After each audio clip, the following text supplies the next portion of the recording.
వెలుగుమట్లలో పట్టాల పంపిణీ ఇండ్లు కోల్పోయిన 311 మందికి అందజేత డిసెంబర్ 9న సీఎం రేవంత్ రెడ్డి చేతుల మీదుగా గృహప్రవేశం చేయిస్తాం. భూ నిర్వాసితుల్లో అర్హులకు ఇండ్ల పట్టాలు ఇందిరమ్మ ఇండ్లు మంజూరు చేస్తాం. డిప్యూటీ సీఎం బట్టి మంత్రులు పొంగులేటి తుమ్మల. అసలు కూల్చడానికి మీరెవరు? భూములు ప్రభుత్వ భూములు కావవి. కూల్చడానికి మీరెవరు? ఇవ్వడానికి మీరెవరు? ఆ అర్హతే మీకు లేదు. మీరు నేరస్తులు అందులో. ఇప్పుడు ఉదాహరణకు ఎవడైనా భూమి కబ్జాకు పాల్పడితే ఏమంటాం? నేరస్తుడాన్ని తీసుకుపోయి జైలు ఎత్తాం. ఇప్పుడు ఈ ప్రభుత్వంలో ఉన్న వాళ్ళలో ఎవరిని బుల్డోజర్ పంపిళ్ళు అక్కడికి, ఎవరు బుల్డోజర్ పంపిళ్ళో వాళ్ళని జైలు వేయాలా వద్దా? భూదాన్ అంటే ప్రభుత్వానిది కాదది.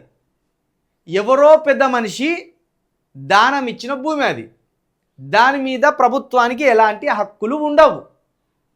మరి ఎలాంటి హక్కులు లేని భూమి మీదకి పోయి దాదాపుగా 700 కుటుంబాలకు చెందిన ఇండ్లను కూల్చివేసి మళ్ళా మీరే ఆ కుటుంబాలకు మేము తలా 75 గజాల స్థలం ఇస్తాం, ఇండ్లకు ముగ్గులు పోసి గృహప్రవేశాలు చేయిస్తామని చెప్పడము హంతకుడే మళ్ళీ వచ్చి శ్రద్ధాంజలి ఘటించినట్టు ఉన్నది ఇక్కడ.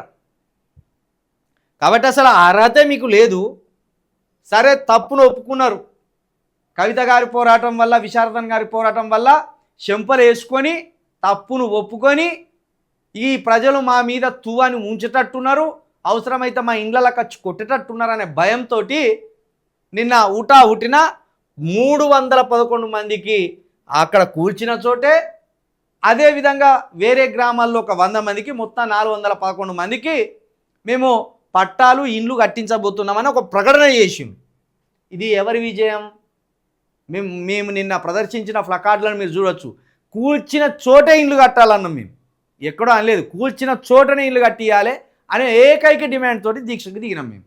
అదే జరిగింది, కూల్చిన చోటనే ఇల్లు కట్టిస్తామని. అయితే దీంట్లో ఇంకో మతలబు ఉన్నది.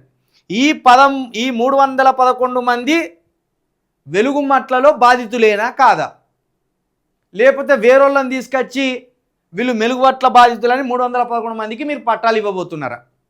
ఇది మార్చి, మీరేమంటారు? డిసెంబర్లో గృహప్రవేశం చేపిస్తామంటాను. అంటే ఇంకా 9 నెలలు ఉంది. మరి ఈ 9 నెలలు వాళ్ళు ఎక్కడ ఉండాలి? ఈ 9 నెలలు వాళ్ళు ఎక్కడ ఉండాలి? వాళ్ళ రెంట్లు ఎవడు కడతాడు? వాళ్ళకు ఫుడ్ ఎవడు పెడతాడు? వాళ్ళు కోల్పోయిన సామాగ్రిని ఎవడు తీసుకొచ్చి ఇస్తాడు? ఇవన్నిటిని కూడా ప్రభుత్వం మీద ఎప్పటికప్పుడు మేము ప్రశ్నిస్తూనే ఉంటాం. నాకు తెలిసి ఈ 311 మంది వీళ్ళకి అనుకూలమైన వాళ్ళని తీసుకొచ్చి పట్టాలు ఇచ్చినట్టు నమ్మబలుకుతాను. మీరు డిసెంబర్లోగా 700 మంది బాధితులు ఉన్నారని అంటున్నారు. ఇప్పుడు మీరు 411 మందికి ఇచ్చిళ్ళు, ఇంకో 300 మందికి పైగా బాధితులు ఉన్నారు. మరి వాళ్ళను ఎక్కడ అలర్ట్ చేస్తారు? అసలు భూమి అనేది కాదు, భూమిలో చొరబడ్డావు దొంగలాగా, భూమిలో ఉన్న ఇండ్లను కూలగొట్టినావు, వాళ్ళని అనాథలం చేసినావు, మళ్ళీ అనాథల దగ్గరికి పోయి నువ్వే సాయం చేస్తున్నట్టు బిల్డప్ ఇస్తున్నావు. ఇగో ఇంత దుర్మార్గం చేస్తాను. డిసెంబర్ వరకు వాళ్ళని ఎక్కడ ఉంచుతావో కూడా తెలియాలి. కొంత ఆ వారం రోజుల పాటు దీనికి చిన్న విరామం మాత్రమే ఇచ్చినామని నిన్న కవిత గారు, విశారదన్ గారు ప్రకటించారు. మీరు ఈ వారం 10 రోజులలో వాళ్ళ బాధలను కూడా పట్టించుకోకపోతే మళ్ళొక్కసారి వెలుగుమట్లకు పోతాం మేము. అప్పుడు చెప్తాం మీ సంగతి.